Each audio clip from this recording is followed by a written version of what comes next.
नमस्कार दर्शक बंधु। जीवन में किसी गुप्त काम एमिति करबा कथा जेमिति ताहार साखी ऊपर वाला बिना आउ केही न रुहंती। जेतेबेले कौनसी विचारर अनन्य रूपरे मस्तिष्क उपरे अधिकार करनिए तेबे ताहा वास्तविक भौतिक किंबा मानसिक अवस्थारे परिवर्तित हो जाए। जीवन मिलिबा भाग्यर कथा अटे, मृत्यु आसिबा समयर कथा अटे, किंतु मृत्यु परे मध्य लोकंक हृदय बास करिबा एहा कर्मर फल अटे।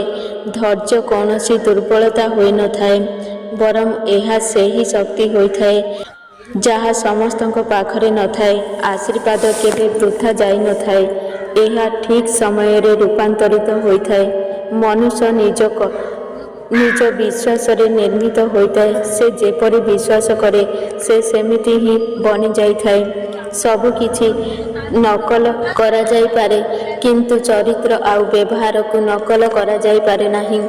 आपणक भावना को काबूरे रखंतु, कारण एही भावना दिने सतरे परिणत होई जाई पारे। जदि प्रकृति भल, भाग्य केबे खराब होई पारे ना।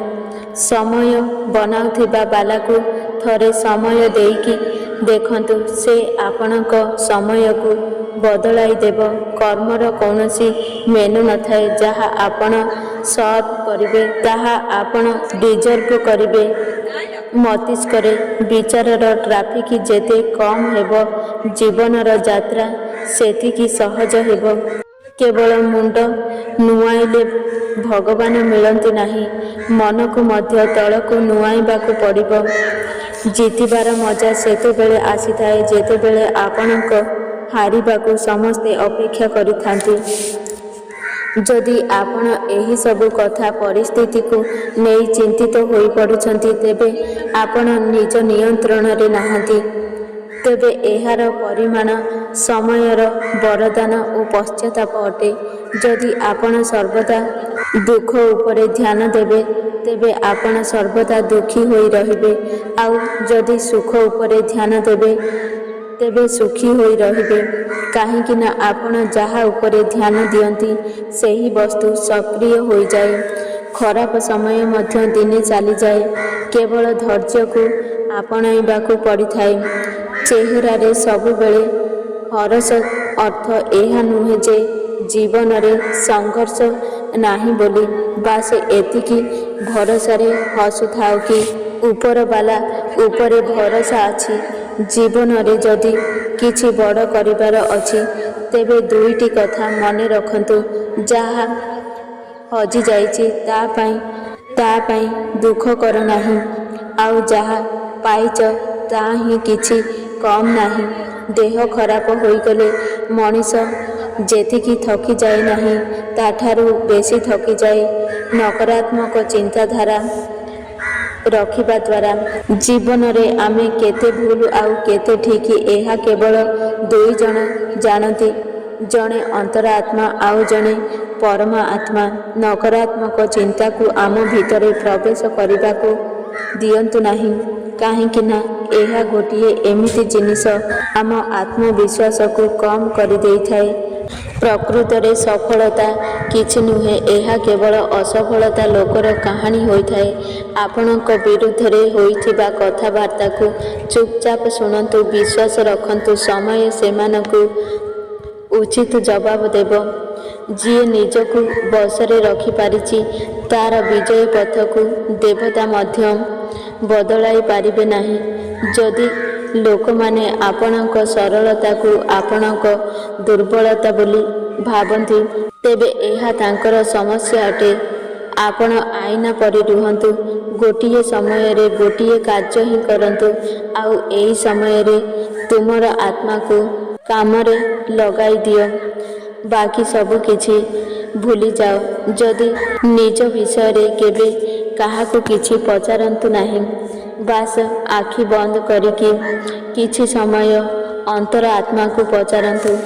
खुशी पाइबा पाई जेउ काम करा जाए सेथिरु खुशी मिले न थाए, किंतु जदि खुशी मनरे काम करा जाए तेबे खुशी अवश्य मिली थाए।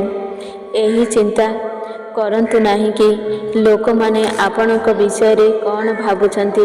ସେମାନେ ସ୍ୱୟଂ ଏହି ଚିନ୍ତାରେ ପଡ଼ିଯାଇଛନ୍ତି କି ଆପଣ ତାଙ୍କ ବିଷୟରେ କ'ଣ ଭାବୁଛନ୍ତି। ଯେପର୍ଯ୍ୟନ୍ତ ରାସ୍ତା ଦେଖାଯାଉଛି ସେ ପର୍ଯ୍ୟନ୍ତ ଚାଲନ୍ତୁ। ଯେତେବେଳେ ଆପଣ ସେଇଠାରେ ପହଞ୍ଚିବେ ଆପଣଙ୍କୁ ଆହୁରି ଆଗକୁ ରାସ୍ତା ଦେଖାଯିବ। ଯଦି ଉପରବାଲାଙ୍କ ସହିତ ଆପଣଙ୍କର ସମ୍ପର୍କ ମଜବୁତ ଅଛି ତେବେ ତଳବାଲା ଆପଣଙ୍କର କିଛି କରିପାରିବନି। ଯଦି ମନ ଅଶାନ୍ତ ଅଛି ତାକୁ ନିୟନ୍ତ୍ରଣ କରିବା କଠିନ ଅଟେ, କିନ୍ତୁ ଶାନ୍ତ ରହିକରି ଏହାକୁ ବଶ କରାଯାଇପାରେ। ଆମେ ଯଦି କାହା ସହିତ କିଛି ଭଲ କରିଥାଉ ତେବେ ଆମ ସହିତ ଭାଗ୍ୟ ପୂର୍ବରୁ ଆମ ସହିତ ମଧ୍ୟ ଭଲ ହୋଇଥାଏ। ହାତର ଲେଖା ଆଗରେ ଆଙ୍ଗୁଠି ଏଥିପାଇଁ ରହିଥାଏ କାହିଁକିନା ଈଶ୍ୱର ଭାଗ୍ୟ ପୂର୍ବରୁ ପରିଶ୍ରମ ଲେଖୁଛନ୍ତି। ଭଲ ବ୍ୟବହାର କୌଣସି ଆର୍ଥିକର ମୂଲ୍ୟ ହୋଇନପାରେ। ଭଲ ହୃଦୟ କୋଟି କୋଟି ହୃଦୟକୁ ଜିତିବାକୁ ଶକ୍ତି ରଖିଥାଏ। ସଂଯମ ଆମ ଶରୀରର ଶକ୍ତି ବଢ଼ାଇଥାଏ, କିନ୍ତୁ ସଚ୍ଚା ମିତ୍ର ଏବଂ ପରିବାର ଆମ ଜୀବନର ମୂଲ୍ୟ ବଢ଼ାଇ ଦେଇଥାନ୍ତି। ଯେଉଁ କଷ୍ଟ ଆଜି ତୁମେ ସହୁଛ ଆସନ୍ତାକାଲି ଶକ୍ତିରେ ପରିଣତ ହେବ।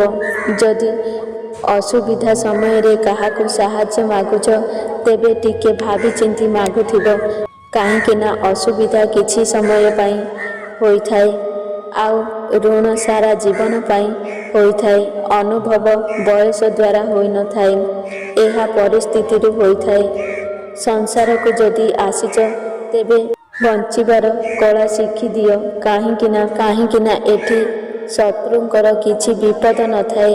ବାସ୍ ନିଜ ଲୋକଙ୍କଠାରେ ନଜର ରଖିଥାନ୍ତୁ। ମାତା ପିତା ମଧ୍ୟ ଜାଣିଛନ୍ତି ସେମାନେ ଯଦି ରହିବେ କେବଳ ତାଙ୍କ ପୁତ୍ର ପାଖରେ, କିନ୍ତୁ ସେମିତି କେବେ ରହିବାକୁ ଚାହିଁବେନି ଯେମିତି ତାଙ୍କ ପୁତ୍ର ତାଙ୍କ ପାଖରେ ରହୁଥିଲା। ସାରା ରାତି ଗଭୀର ନିଦ୍ରାରେ ଶୋଇବା ଏତେ ବି ସହଜ ନୁହେଁ। ଏଥିପାଇଁ ଦିନସାରା ସଚ୍ଚୋଟତାର ସହ ଦେଖିବାକୁ ପଡ଼େ। ଆମର ଦୁର୍ବଳତାକୁ ଆମେ ହିଁ ଦୂର କରିପାରିବା। ଅନ୍ୟମାନେ ତ ଏହାର କେବଳ ଫାଇଦା ଉଠାଇବାର ଜାଣନ୍ତି। ସମୟ ପାଖରେ ଏତେ ସମୟ ନାହିଁ ଯେ ଏତେ ପୁଣି ଆପଣଙ୍କୁ ସମୟ ଦେଇପାରିବ। ଯାହା ବଦଳାଇ ପାରିବ ବଦଳାନ୍ତୁ। ଯାହାକୁ ବଦଳାଇ ଯାଇପାରିବ ନାହିଁ ତାକୁ ସ୍ୱୀକାର କରନ୍ତୁ, ଆଉ ଯାହା ସ୍ୱୀକାର କରି ହେବ ନାହିଁ ତାଠାରୁ ଦୂରେଇ ଯାଆନ୍ତୁ।